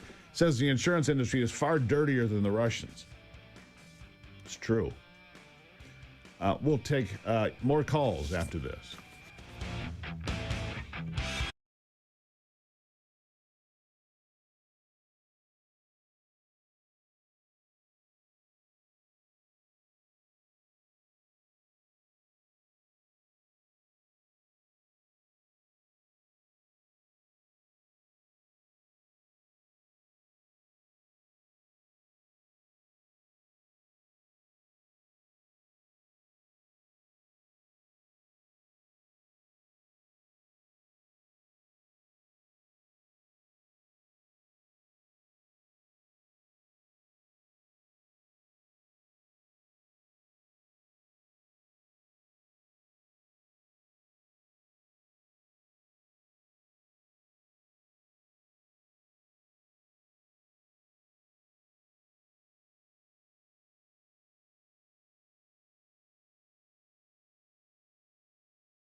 Welcome back to the program. All right, when it comes to being healthy and taking care of yourself, is it up to the government or is it up to you? It's up to you. Make America healthy again. They've fixed the food pyramid. They've warned you about all these crazy additives and so forth. And it's time to make sure that when you do take something or eat something that it's really good for you. Well, I've got Longevity here today. Joe Reek is the Vice President of Sales at Longevity. This is a nutritional shake with over 20 natural vitamins and minerals, real food, not synthetic, nothing made in a laboratory, just things like spinach and kale and other great stuff. Joe, welcome back to the program. Hey, good morning, Steve. Such a pleasure being on here with you guys. I love this. This is so fun. Well, what I love about this product, and we've used it here in the house many times, it's good for my son who's playing baseball in the spring, football in the fall. It's good for somebody like me if I want to grab something in the middle of the day and I'm on the run. Great nutrition. If it's somebody who's on one of these weight loss programs, there's a billion of them, but you're on a weight loss program, you don't lose muscle and bone, this is for you. And if you're an older person, an elderly person, just trying to keep up on your calories, Longevity, man, it covers all, it checks all the boxes, doesn't it? It sure does, from 8 years old to 80 years old and everything in between. And the beautiful thing about Longevity, Steve, is that it's nothing fancy. There's no diets, it's no cleanses. It's just one simple habit that gives you good nutrition, and that's longevity. With Longevity, just like you said, you're getting 25 grams of protein, you're getting 16.5 grams of collagen. And collagen, when you're taking it in that amount of collagen, it's going to help your musculoskeletal system. It's going to help your joints, your tendons. You're not going to feel as sore. Your knees are not going to feel as weak. It also has bovine colostrum for advanced immunity, probiotics and prebiotics for gut health, and DHA and omega-3 for brain health. So it is a whole body nutritional drink. It's simple to do. Just one serving per day, and you're going to start feeling better. And Steve, one of the best things that I love about doing this job is hearing from those who have been taking Longevity. Those who have been doing it for about a month, month and a half, they're calling me and they're saying, Joe, I have more energy. I don't feel as sore anymore. My mind is clear. And overall, I feel consistently better. And those are the results that you get when you start taking Longevity. Yeah, and my kid loves it as well. Look, he's a teenager. They're picky. He's not. He thinks it's the greatest thing ever. It's a pre-workout. It's a post-workout. It's something that he'll come home and say, hey, can I have a Longevity? The kid's asking for it. That tells me a lot about how good it is and how good it tastes. And so he loves it. But again, people on GLP-1s, man, this can help you maintain the things that you would normally lose, like muscle mass. You don't want that to happen. And for older folks, look, this has been available institutionally for quite some time. It's now just becoming available to the general population because it's been available to older folks and so forth. I mean, like I said, it checks all the boxes, Joe, and the ingredients that you talk about are terrific. The clean ingredients, Steve. And this is what I love about it too, is there's nothing synthetic. So a lot of these brands that are making these supplements, they have a lot of synthetic materials and you're missing out on the bioavailability of it. And this is what I love about Longevity. This is our nutritional deck. This is our nutritional profile. And this is where we get all of our vitamins and minerals from. We get it from broccoli, from spinach, from kale, pumpkin, sweet potato, sunflower, kelp, maitake, and shiitake mushrooms. All this stuff inside of Longevity. It's a simple to mix powder. You can mix it with water. You can mix it with milk. You can put it in your smoothies. You can put it in your pudding. You can put it in anything, Steve. It tastes amazing, and it's really going to provide you with what your body needs. And right now, for everybody who goes to longevitywellness.co, we have a free assessment, a wellness assessment test that you can take to kind of see where you stack up as where your health is. And one of the specials that we're doing right now, Steve, is for everybody who subscribes to Order Longevity, everybody who orders Longevity and subscribes, you're going to get a 21-day wellness guide. This is a $30 value to help you on your longevity journey for the first 21 days. It's going to have a step-by-step guide. It's going to have different trackers for you as well as meal plans and just kind of help you out so you can have the best results taking Longevity when you first start out. That's a free assessment or a free guide that we're giving away for every subscription order today when they order Longevity at longevitywellness.co. Well, there you go. Get your protein, your collagen, your colostrum, your probiotics. I've been taking notes here like I'm taking a test, Joe. Free wellness test, a 21-day guide, and all of it can be yours right now. If you go to longevitywellness.co, you enter the promo code Gruber at checkout. You're going to do well doing this. LongevityWellness.co. Promo code Gruber at checkout for another special discount as well. Joe, thank you as always. Longevity, we love it in this house. We do, sir. Thank you.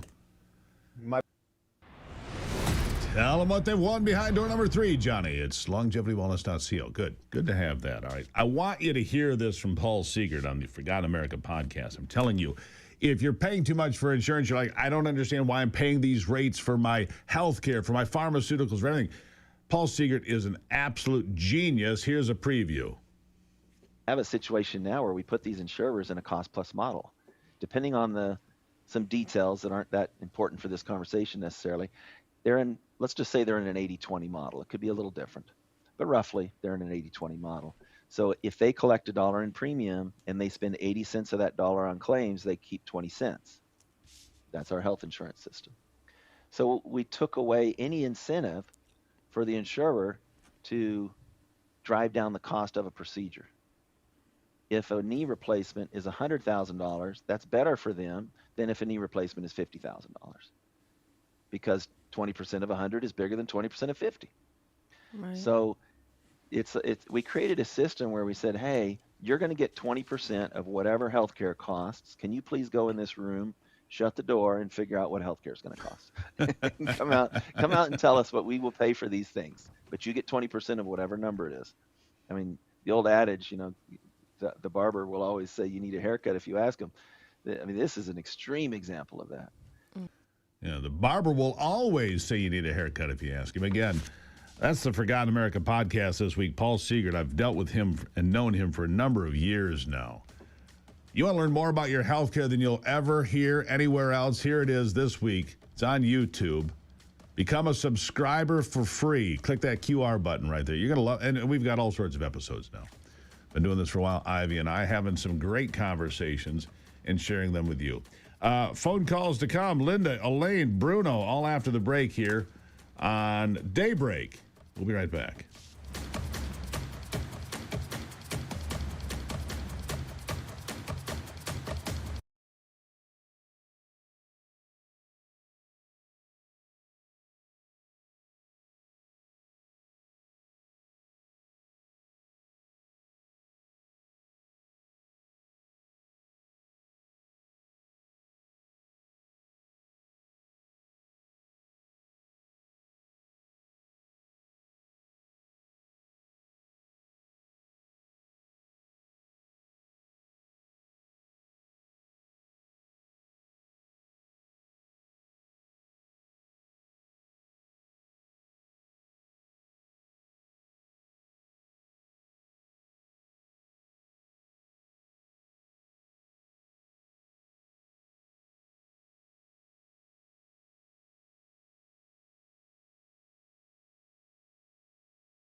All right, let's get a few more phone calls in on this Free Speech Free for All Friday, hour number 2. Linda is in Michigan. Linda, how are you today?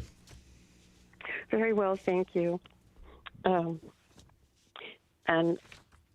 good morning to you, Stephen, and to Miss Ivy. Yes, ma'am. What's on your mind? I just want to say that I strive to recognize and give gratitude for the endless blessings our good Lord sends us. And I want to say that you and Ivy were raised up and have taken the path that leads you to us in this time.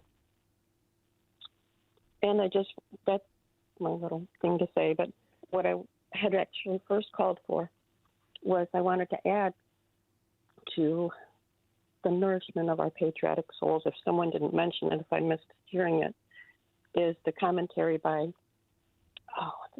Gordon Sinclair, The Americans. I don't know if you've heard that. I'll have to look it up.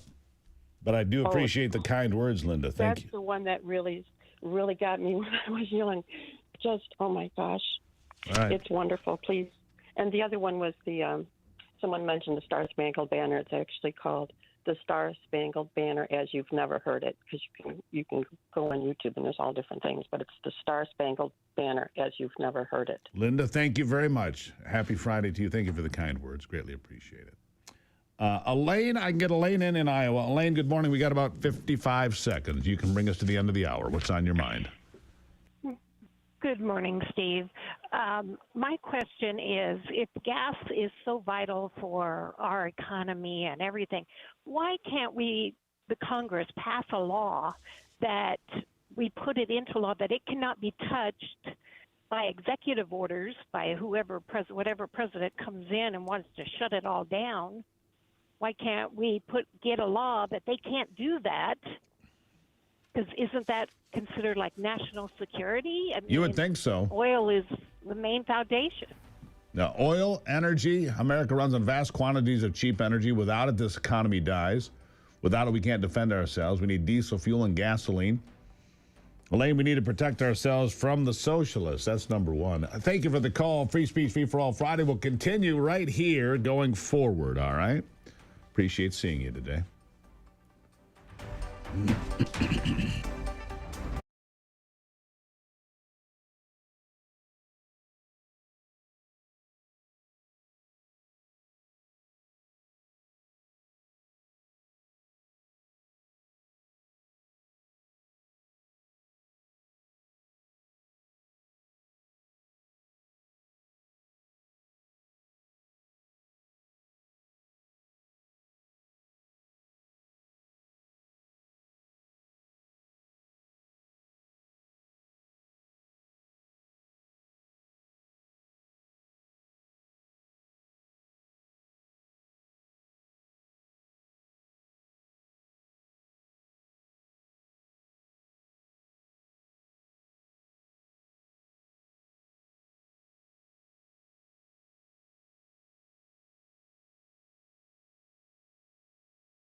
America's awake, and we're just getting started.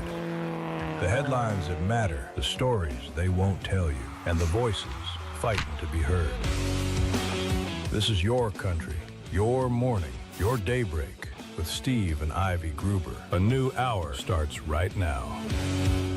All right, let's kick it off as we continue here on another big Friday hour here, putting America first. A lot to talk about. Three big things this hour. This is happening more and more. Number one, travelers being slapped with extra fees and penalties in places that have become popular, especially in Europe.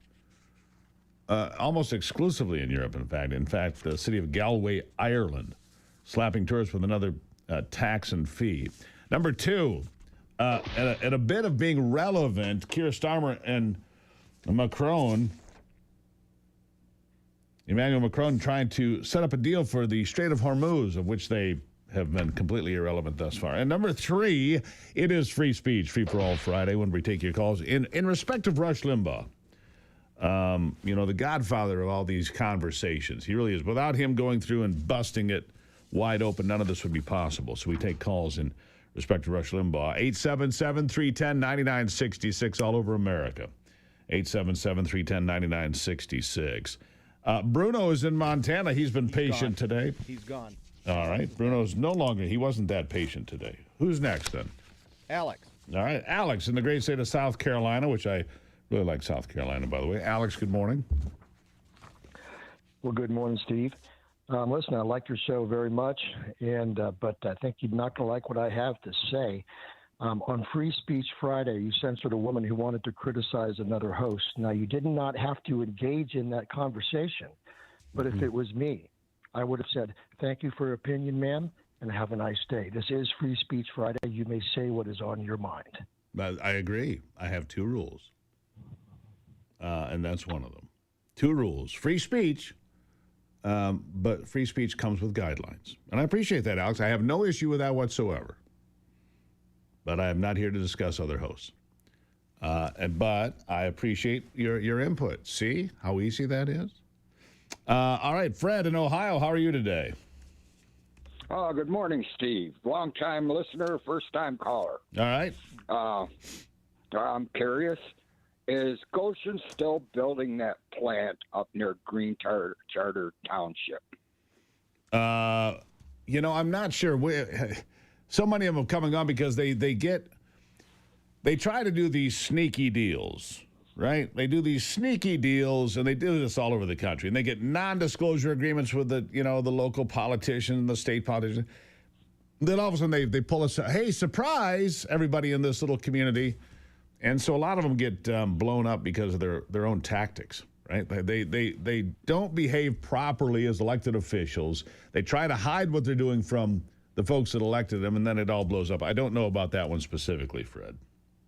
Well, I know the residents really blew up and voted everybody out that was in. Yeah. And secondly, I lived up in Ogama County, and we had Dominion voting machines. I know there isn't 3,000 Democrats in Ogama Township or county. I think you're right. There can't be. I think you're right. I've pretty much been in the political game a long time. And finally, was up to Frankenmuth during the winter. Yeah. And we got to go into the crest room. And guess who? Gruber, there's a crest in there with your name on it. Well, there should be. God bless America. Thank you, sir. Thank you, Fred. The Grubers originate, my father's side of the family, kind of blossomed out of Monroe, Michigan, down there, Monroe, Toledo, Ohio, and that general part of the world. Let's go to Dave in Washington. Dave, how are you today? Hello. Hello. I'm doing good. How are you doing this morning? Good, sir. Hello. Can you hear me? Absolutely. Oh, great. So I'm not sure if this is a question. It's more of an alert. And there's what's his name? Tim Burchett from Tennessee and Anna Polina Luna. They've been on this board or whatever you call it, where they've been talking to whistleblowers on the quote unquote UFO thing and that technology. And a lot of evidence has come out that we have a higher technology than gas fuels, but it just remains hidden because they're waiting for this thing called disclosure, but it won't happen because they've given all the information to private corporations to work on. So it's like the fate of our planet and our people and our financial wealth is being manipulated, obviously. Yep. But that's a big one. I just want to share this. Have you ever held two like refrigerator magnets up to each other and felt that repellent force? Absolutely. I did that as a kid, and it made me wonder. And I ended up creating, just out of a pinwheel with about 25, 26 magnets, a thing that would hold those up towards each other on a loose pivot, and got it to spin by itself. Yeah, and that's energy. That is energy. Yeah, that's what. Okay, that's a lot of the rare earth. One more thing. This real quick. Right. This. You guys were talking earlier about the Schoolhouse Rock, and there was an episode of Schoolhouse Rock where they were talking about electricity, and it showed how you spin magnets by a copper coil or a coil, and it creates electricity. If only we could come up with some kind of giant to spin that. I'm just saying. Yeah. I did it as a kid. Thank you, Dave. And we're Good still stuff. using gas. Yeah, well, there's other technologies coming, and rare earth relies heavily on magnetism. That's what it's about. Danny is in Arkansas today. Danny, how are you today? I'm doing okay, Steve. Good. What's on your mind? I'm pretty much disgusted with John Thune. Yeah, you're not alone. He's the right man. Yeah. What can we do to get rid of him? Sadly, probably nothing. The people of South Dakota are not going to send him home. I think Rick Scott would have been a far better majority leader, that's for sure. I mean, we need somebody who's got some teeth, some ability to get out there in front of the cameras and drop the hammer. John Thune is not. John Thune is a McConnell protege. There's the problem. John Thune is a Mitch McConnell protege. And until you change that, we're going to be stuck with that kind of lackluster performance, shall we say. Does that make sense? Yeah, there you go. Last call, Lisa in Ohio. Lisa, how are you today? I'm fine. I'm just shocked that I got through. Congratulations. You got a great voice, and you can hear it so good, just like my dad. But anyway, here's the thing. I can't help but feel guilty about this immigration stuff because I'm Catholic, and I'm thinking, should we send them away? Is it right? Why would you feel guilty Jesus about that? do and everything. But here's an example. Why would you feel guilty? Disabled because it's like we're saying goodbye to them, like just getting rid of them. That's right. There were borders in the Bible, ma'am. I mean, let's be honest, Lisa. There's borders in the Bible. I'm not sure, but look. You can't support everybody. The life raft can't support everybody. You get too many people on the life raft sinks, everybody dies. Sorry, but, you have to have some common sense about it. I greatly appreciate the phone call, I do. There were borders in the Bible, don't you worry. We'll be right back.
All right, the weaponization of the United States government in a variety of places, it just continues to spill out, right? It just continues to spill out. It is, it's shameful. It's not the way it's supposed to work, and yet here we are, the latest being the FACE Act. This was a law to keep people from blocking entrances to abortion clinics and so forth, or threaten to harm patients or providers, but it got way out of control under the Biden administration. In fact, they targeted people, targeted pro-life activists, trumped up charges. Joining me now, Alan Dershowitz, Harvard Law Professor Emeritus, constitutional attorney, legal scholar.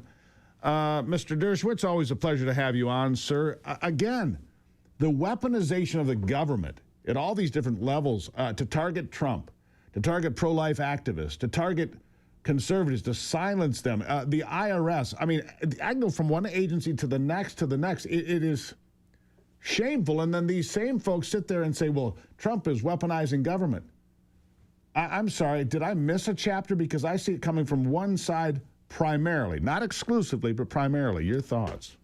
I agree with you completely. I think that historically, over the last many decades, religion has been targeted. We know it was targeted by FACE Act persecutions. There are reports that have come out about the Biden administration. I'm now involved in a case involving an organization called One Take, which was prosecuted and their founders sent to prison based on a theory which could easily be applied to Mormons, to Hasidic Jews, to religious Catholics. The theory of the case was that if anybody volunteers to work free for a religious or organization that's based on principles, you can then get them under a kind of anti-slavery statute. We know that in many religions, it's part of the religion to work free for the organization. And then obviously in some religions, some people come up afterward and say, oh, gee, they made us work. They made us really be slaves. There's often regret when people work free for religious or other organizations, and to make that be a basis of criminal prosecution endangers the rights of all religions and all groups. And so I've been very actively involved in the One Taste case, trying to get a reversal of conviction or some executive clemency. Sure. Yeah, another case is, I'm listening to you talk there, Professor, is this new case out of the state of New York where nuns treating cancer patients have had to sue the state of New York because they're not going to use the proper pronouns and provide same-sex bathrooms and all this different. Well, it seems. Go ahead.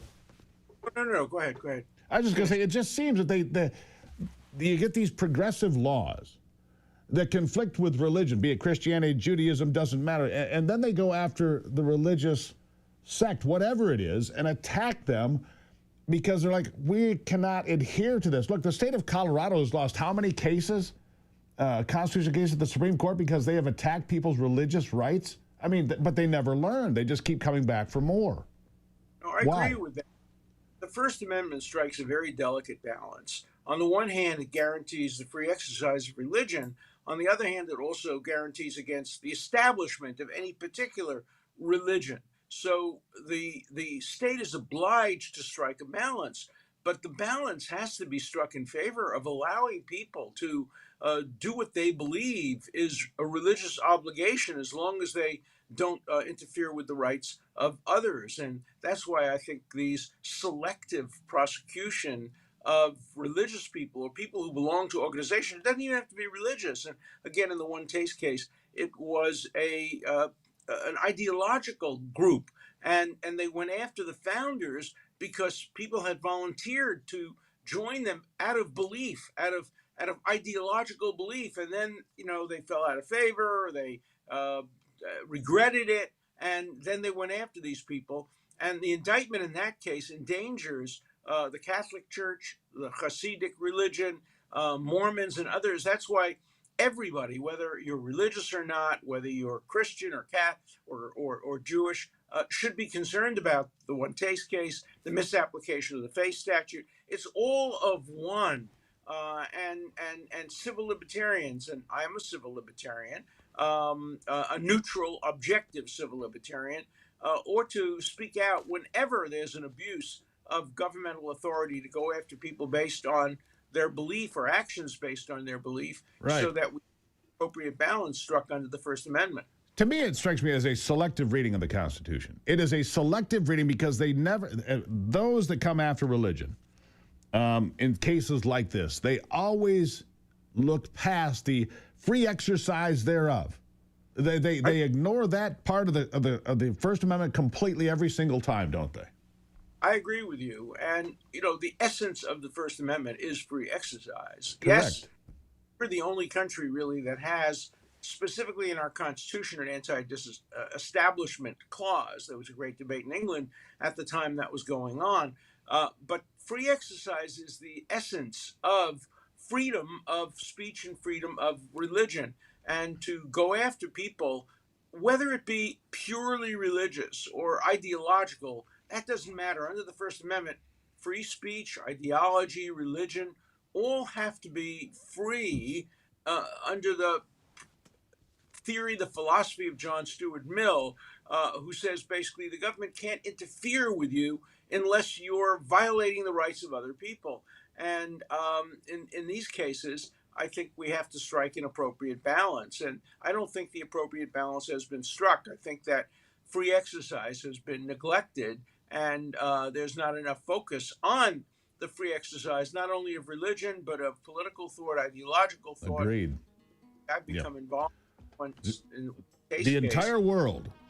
The entire world is envious of the First Amendment of the United States Constitution, but here in the United States, there are those who would actively destroy free speech and the freedom of religion and the free exercise thereof. Professor, great conversation. Thank you for being here. For having me, and let's protect free exercise of religion, of thought, of speech, of ideology. Amen to that, my friend. Have a great weekend. Good man, smart guy. When it comes to this document, the United States Constitution, it's worth defending every day. I'll be right back.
All right, Free Speech, Free for All Friday, powered by the Patriot Mobile Common Sense Hotline, 877-310-9966. It becomes more popular every week, I think.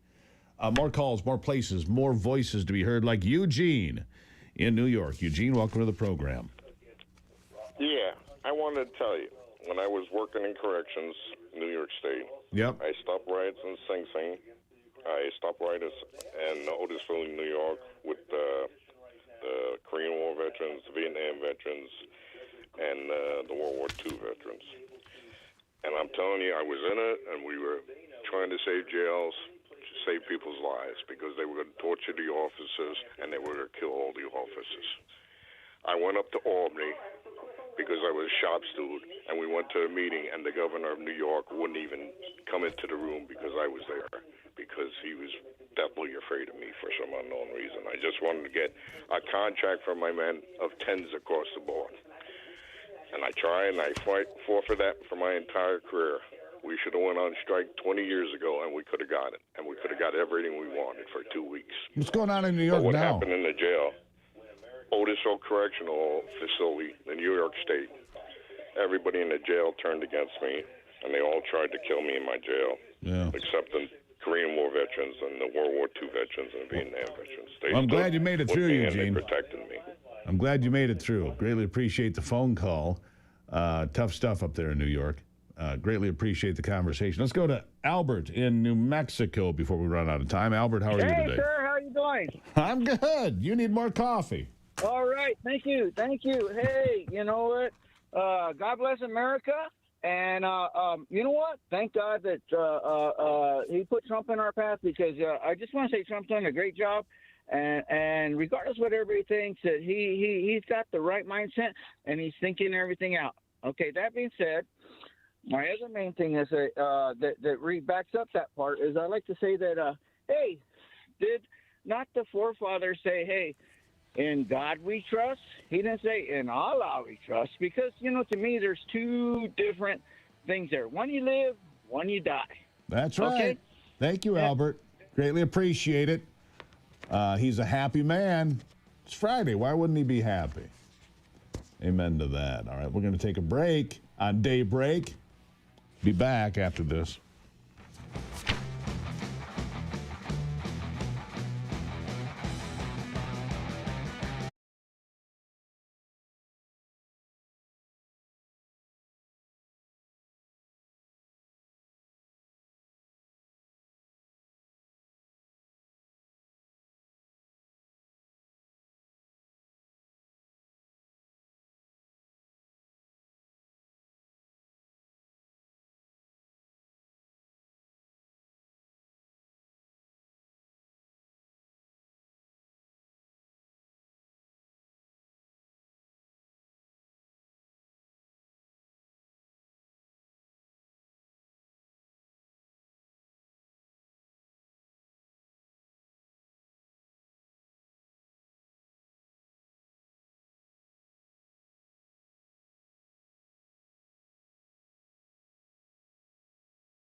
All right, welcome back to it as we continue on a Free Speech, Free for All Friday. Joining me now, Michigan Senate Minority Leader Eric Nesbitt, who is also in the thick of it, running for governor in the great state of Michigan. Boy, we could use a change at the top. Eric, nice to see you on a on a nice Friday. Hey, Steve, thanks for having me on and covering the issues that make it and how it's tougher and tougher right now in Michigan for families to make it in Michigan. Man, it makes it tough, yeah. And thankfully here on this Friday, I looked across. It's not raining, which is good news for a whole host of folks across the state today, that's for sure. As we look, obviously, we're concerned about our neighbors in northern Michigan having a lot to deal with today, and hopefully it dries out a bit today. When you talk about what families care about, Eric, when you're out there on the campaign trail, what are you hearing?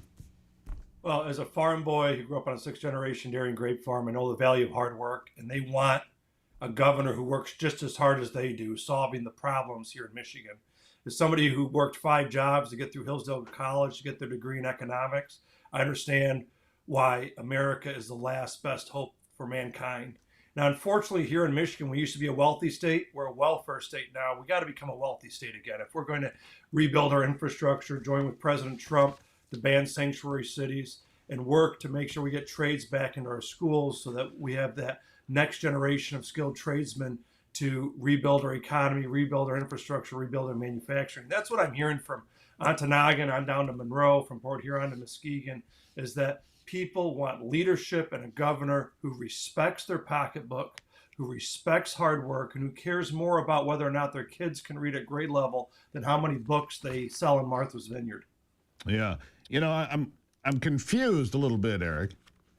You're an econ major from Hillsdale, right? So if you understand economics... Not often confused, Steve. That's the problem. I know I'm confused because I don't understand how somebody who understands economics could be allowed to be a politician. See, that's what's confusing, because politicians are generally economically illiterate. You're not, which is a big bonus. So there you go. Well, I make sure I get back to the farm enough to brush chop around the grapes or put in a real day's work.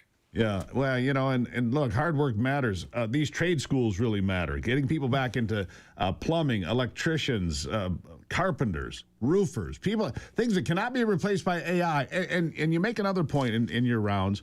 We need to bring right to work back to Michigan. Because when I see John Deere building a new plant in North Carolina, when I see Ford Motor Company and Mercedes building plants in places like Tennessee and Mississippi, I'm like, those plants ought to be in Michigan. And if the barriers here to that investment were not in place, we would see those plants in Michigan, Eric. We need to bring those companies and those jobs here. How do we do it? Yeah, so it's about taking a blowtorch to the regulations and the red tape coming out of Lansing. There's a 4th-generation boat manufacturer here in West Michigan. I've been talking to them for years, trying to get them a permit to rebuild their docks on a lake here in West Michigan.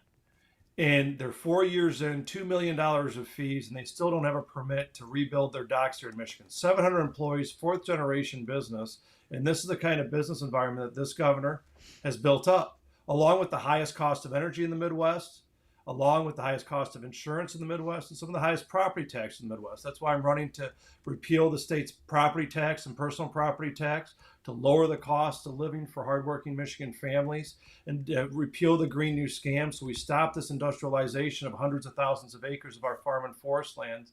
And as I travel around the state, I remember meeting a guy just up north a little bit ago, and he's actually one that moved from Tennessee to Michigan. You don't find too many of these folks because, as you mentioned, Tennessee's a right-to-work state, no income tax, and they have no statewide property taxes in Tennessee.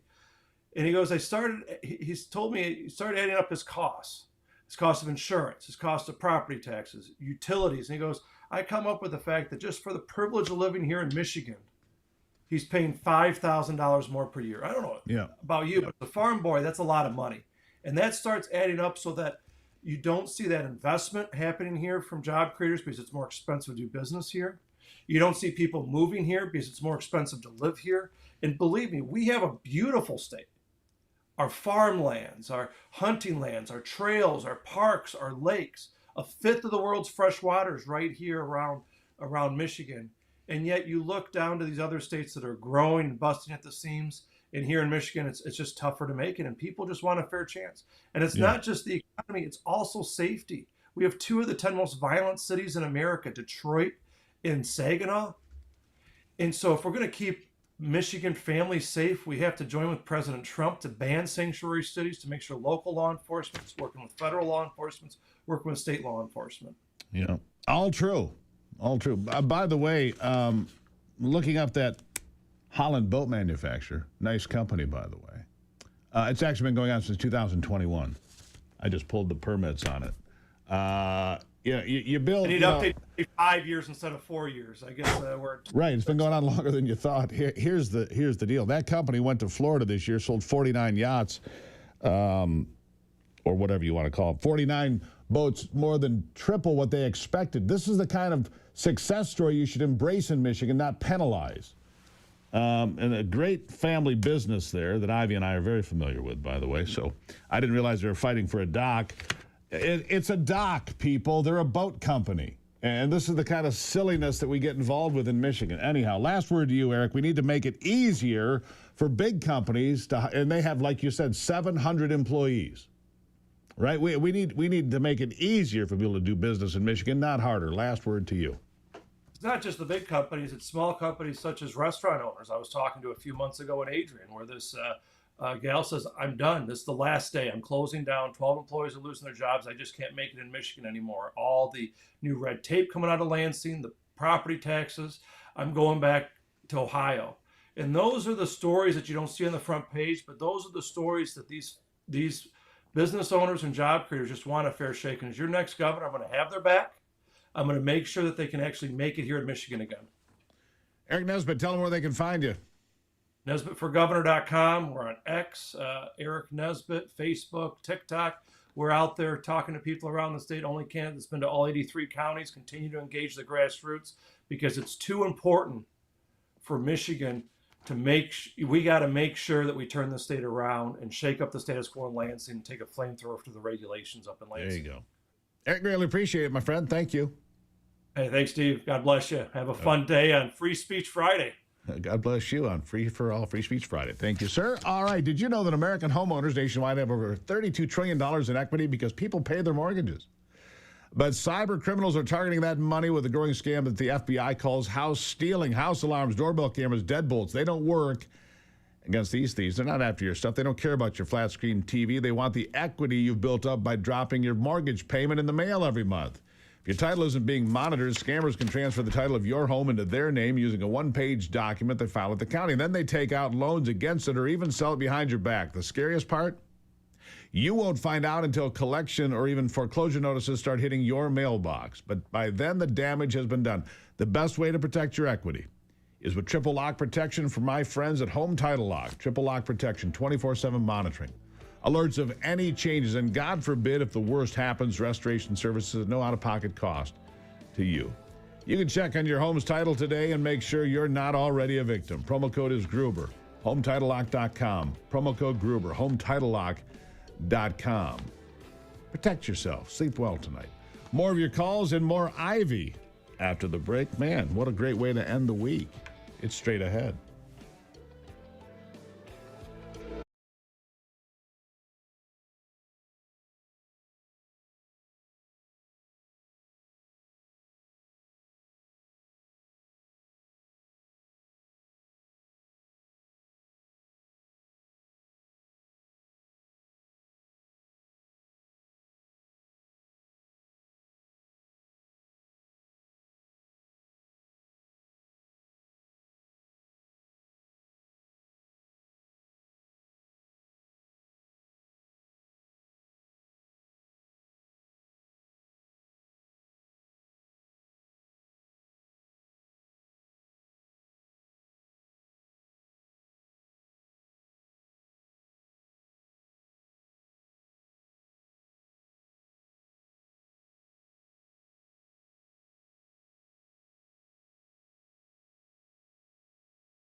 All right, free speech, free for all Friday. Glad to have you here as we continue on. Ivy is back in the post position, ready to sink a few three-point shots from that corner slot. But before we do that, Ivy, Mike has been very patient, and he's in Virginia. Let's get him on the line. Mike, how are you? Good. Good to talk to you, Steve. Hi, Ivy. Good to talk to you again. Good morning. Here in crazy Virginia, Abigail, Abysmal Gail Spanberger Oh, yeah. signed into law another violation of the Constitution with this compact with the other states on the Electoral College vote. And I just don't understand how we live in a world where these sort of things get proposed and nobody shoots them down in their infancy and says this is clearly unconstitutional. This will never pass muster with state Supreme Courts or the state Supreme Court of the country. Of course it would not. They get these, but they get these things through. Yeah, here's the plan, Mike. The way I see it. All right, you put in this, and first of all, how silly would it be for Virginia? That means that Donald Trump got your electoral votes in 2024. They do understand that, right? The electoral votes for Virginia would have gone to the Trump ticket, which is it's not the way things are supposed to be done. But what they believe, they being Democrats, socialists, communists, whatever they are now, Mike, is that at some point they're going to be able to stack the Supreme Court so they don't care. Because if they can stack and pack the Supreme Court, then all of this stuff, you'll have Ketanji Brown Jacksons, several of them, who don't care about the law, who don't care about the Constitution, who read it the way they want to read it, regardless of what the words say. So they believe that they'll be able to slap this through the Supreme Court, Mike. That's what I think. What do you think? Right. Well, once they get the advantage and they can do something like that, they'll take further advantage of what they've done. But it's just amazing to me that we live in this time frame where something can get passed by a legislature that is unconstitutional, and we live under that law for perhaps 2 years before they fix it in the Supreme Court. But it's always been that way. In fairness, that's why you have the Supreme Court. Unconstitutional laws are passed every year. I don't know if they're in every state, but there are a lot of them. Right? And the other thing that Virginia that just passed and they signed were these gun control laws. There's no way on God's green earth those things are going to fly at the Supreme Court, but they sign them anyway, right? Yeah, where they're exploiting this weakness in our system where we can't speed up, the docket, so to speak, and get it rectified quickly. Correct. It's an exploit, right? Yeah, no question. I appreciate you checking in for Virginia. And look, we thought we had a governor that wasn't so great here in Michigan. Then we saw yours. So, sorry, Mike. Wow, we don't feel so bad. Somebody's got it worse than you do. Yeah, Mike's got it worse than we do. Mike, sorry about that. Appreciate you calling in. Thank you. What is that compact called, Steve? Can you remind me? What is that? The Electoral College. I'll look it up real quick. Yeah, and that it is. And correct me if I'm wrong, but wasn't this put together if we needed to, in America needed to completely revamp things? The National Popular Vote Interstate Compact, which is not constitutional. Okay. It's an agreement among a group of U.S. states and the District of Columbia to award all their electoral votes to whichever presidential ticket wins the popular vote. Right, which essentially takes away this Electoral College. The worst amendment in the history of this country, in my estimation, is the 17th Amendment of the Constitution, where they, because previous to that, 1913, the U.S. senators of the several states were selected by the state legislature. Okay? Yes. Then with the 17th, and so therefore you had the House of Representatives, the hot. Right. So your local, the people who were voted in locally. They were voted. That's correct. They were voted in directly and for their district. Right. Right. The United States Senate was voted in by the House because that represented the whole state, and you had a collection of your lawmakers in the state. So that was taken away. Now it was direct election of senators. So because if we did not have the 17th Amendment today, you'd have 56 Republican senators or 58. And that would have been true for a long time now. Do you think that was put in purposely because they knew that, the bluer cities would then... Well, back then, I don't think they looked at it quite the same way, but I don't know why it was put through. I don't know. I should go study the history of the 17th. Terrible amendment, because, again, you would have 56, 58 Republican senators. Yeah. We would have for a long time now. And all of these really egregious left-wing things like the Green New Deal or open borders, none of that stuff would have happened. Right. All this Yeah. damage to our country would not have happened. What I'm driving at is tinkering with the original verbiage of this document. Generally speaking, is not a good idea. Right. Not a Agreed. good, because again, you go to the 14th Amendment, which was done with all good intention to give former slaves, freed slaves, and their families citizenship. That's the express point. It was the only point. Now it's used for birthright citizenship because they've Right. bastardized the meaning and twisted it and turned it on its head. So anytime you mess with this document and the brilliant men, that's right, I said it, the brilliant men who wrote it. That's fine. I'm not offended by that. I got it. When you mess with that brilliance of Thomas Jefferson and James Madison and James Monroe and Hamilton and Franklin and all of those people that were, when you mess with their genius, you really screw with the architecture of this country, and you don't make it better. Yeah, well, thank you for that history lesson, because I wasn't completely clear on it. So I think everyone, because again, there's so much going on, and that's helpful, I think, for myself and probably others. Agreed. But So I do anyhow, want you to hear something. Make it Anthony, quick. If you have my bite ready, let's hear it quick. If I were the head of HHS, I would, by God, say, don't take raw milk. It is dangerous to your health. And if you can't say that, well, maybe there's some other conclusions that can be drawn. Thank you, Mr. Chairman. Miss Ludlow. That's like the dumbest thing I've seen all week. It's like, geez, the outrage. It's like, there's probably bigger problems that we need to I deal can't with even think other of her than name. people. She's the purple-haired whiz, Yes. Nimrod. She's like 80. Another one of these 80-year-old purple-haired Hey, I'll give her credit. She looks dimwits. pretty good for 80. Whatever Although I don't she is. agree with what she's saying. No, but it's like, okay, if people want to drink raw milk, let them. Let them. I don't care. I don't want to. It's not like we always had, the ability to pasteurize things. No, not before Louis Pasteur. That's right. There's another history lesson, Louis Pasteur. Ivy, love you. I love you too, Steve. I'll be right back.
You know, I think it's going to be a hard.